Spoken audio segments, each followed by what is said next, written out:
Hello and welcome to this edition of Great Western. Here I will be dealing with Series 4 of the classic 1970s drama When the Boat Comes In.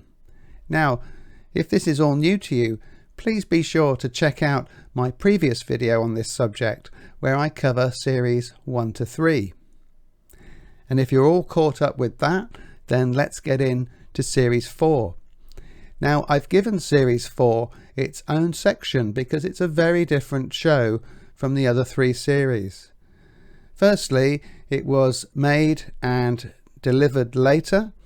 It was made in 1980 and it was broadcast in early 1981, some 3 to 4 years on from 1977 when Series 3 ended.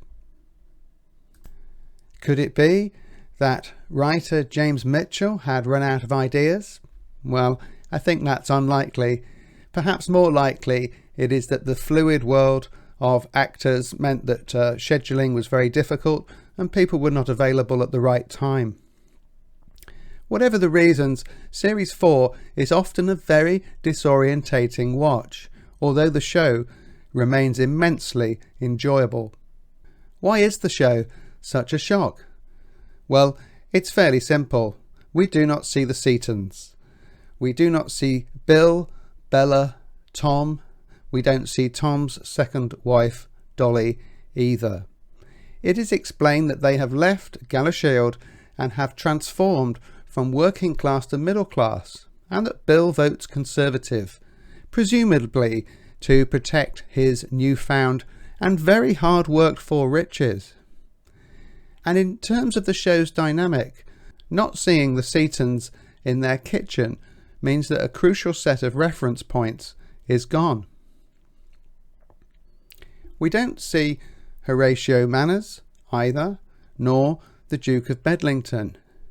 Now, either these characters had only incidental parts to play, or perhaps more likely that these were aging actors who were not up to the demands of a TV series. But Manners is represented by the co-owner of Lewis Bishop, and the Duke of Bedlington is represented by Lady Caroline Summers, his daughter. Something else that really stirs up the disorientation is that two characters in Series 4 are played by actors who played different characters in Series 1 to 3. Now, admittedly, those characters died on screen, but David Dacre and Bobby Pattinson, seeing them again is really unusual, particularly as they're playing other people. I suppose this was more normal back in the day, and perhaps this wasn't unheard of in the 1970s and early 1980s, but it is strange. The first time that I watched Series 4, I was very sad to have lost those key Seton family members, and for several years my abiding memory of Series 4 was that it was something of a confusing mess, but it did have a compelling finale. However, a recent second viewing has revealed a far better series that is still very much rooted in its past, despite the loss of Bill, Bella and Tom. So where did we get to at the end of Series 3? Jack Ford leaves Gallowshield for the USA, where he intends to become a bootlegger, i.e. somebody who sells alcohol, in the newfound era of prohibition throughout the United States.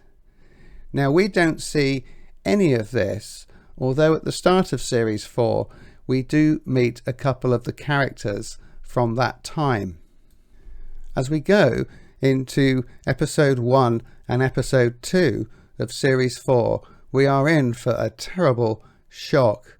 All through Series 1 to 3, Jack Ford has seemed invincible, clever, cunning, but also kind-hearted. And Series 1 to 3 shows his rise from being effectively penniless to becoming a very powerful man in Gallowshield and beyond. But here In these first 2 episodes, the seemingly invincible Jack Ford is penniless, and he's a stowaway on a tramp steamer sailing from New York to Liverpool. He is a sorry sight, a pathetic alcoholic, and he's on the run from the mob, and he doesn't have a penny to his name. This is a brilliant performance. James Bolam makes the once mighty Jack look like a frightened, insecure loser. And speaking for myself, I think that this makes us, the viewers, feel insecure and uncomfortable. It isn't right. Something feels really, really wrong. And that, of course, also adds to that sense of dislocation and disorientation of this series. As shocking as this is, Jack is then forced into a hostel in Liverpool and is bullied and degraded by a deranged man only known as Rouse. Still boozing, Jack has to do manual labour to pay his way. The contrast between this pathetic figure and the man who used to rent a suite at the Royal Saracen Hotel for months on end could not be greater. You know, it's brilliant writing. James Mitchell must have been a genius. In a crucial scene, in a crucial turning point, we perhaps feel some relief as Jack smashes a whiskey bottle over Rouse's head, symbolising Jack's abhorrence for the booze and for what he has become. Thanks to the efforts of a priest, Father Penfold, and some friends that we see from New York, Jack secures a way back from the alcohol and the hopelessness, enabling him to return home to Gallowshield. As Jack returns home to Gallowshield, we perhaps begin to feel a bit of familiarity with the previous series, but not quite yet. The first shock is that he returns home to find that his great mate Matt Headley has recently died in a boating accident. His widow, Sarah, who is wonderfully played by Rosalind Bailey, becomes Jack's landlady. Although at first Matt's absence looks like another actor, Malcolm Terrace, has simply not been asked back, I think it's actually a clever device to focus on the relationship with Jack and Sarah, which I mentioned in my previous video, because that's a very interesting relationship between two very like-minded people. Jack helps Sarah build a nest egg for the future, and the chemistry between them gets more and more intense with each episode.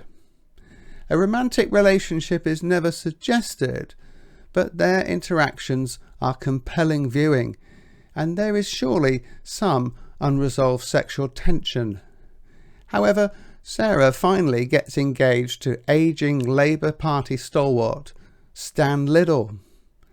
Jack's reaction to this turn of events, suggesting to Sarah that Stan is a boring old has-been, and I have to say he does come over like that, surely suggests that Jack feels that he himself would be a better match for her. Sharp, nosy, intelligent and willing to get on in life, Sarah Headley is very much the female version of Jack Ford. And if opposites do indeed attract, maybe it's not a bad thing that Jack and Sarah didn't get together.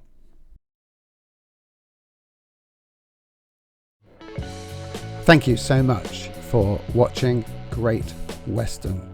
Please, if you've enjoyed this video, like and consider subscribing to this channel.